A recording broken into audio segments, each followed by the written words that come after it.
बारहसिंघा हिरन की एक प्रजाति है। इसकी सुंदर चमकीले सींग के लिए ये प्रसिद्ध माना जाता है।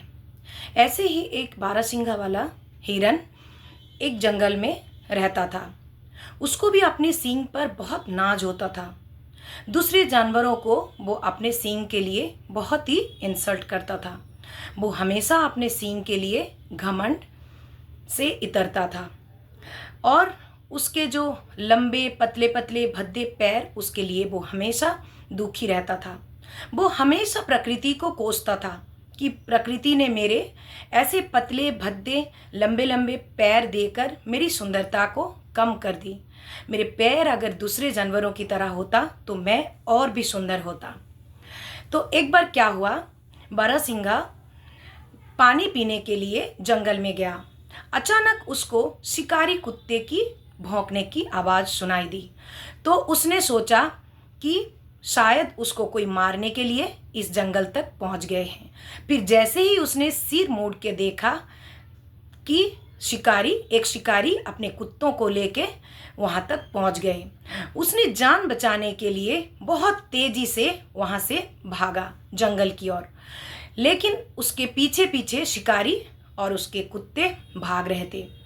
कुछ ही देर बाद उसने आपको एक सुरक्षित जगह पर अपने आप को ले गया और शिकारी और कुत्ते उसको जैसे ढूंढ भी नहीं पाए, काफ़ी दूर छोड़ आया उनको।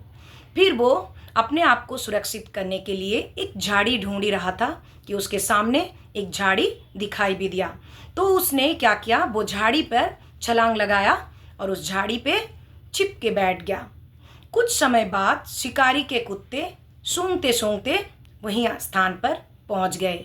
जैसे ही बारहसिंघा के पास शिकारी और उसके कुत्ते पहुंच गए, बारहसिंघा खुद को बचाने के लिए वहां से निकलने की कोशिश ही कर रहा था, लेकिन उसके सुंदर चमकीले सींग क्या किए, वो झाड़ी में फंस गए। वो बहुत कोशिश किया झाड़ी से उसके सींग को निकालने के लिए, लेकिन नहीं निकाल पाया।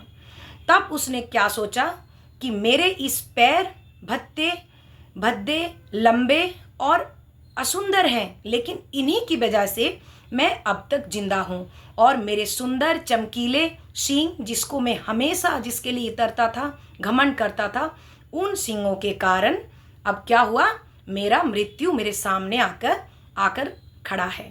तब तक फिर उसने सोचा, ये सोच के अभी कोई फायदा नहीं। तब तक शिकारी और उसके कुत्ते उस स्थान पर पहुंच चुके थे और उसको क्या किए, शिकारी ने निशाना बनाकर उसको मार दिया। तो हमेशा हमें इस कहानी से सीख मिलती है, सुंदरता से भी उपयोगिता को हमें ज़्यादा महत्व देनी चाहिए।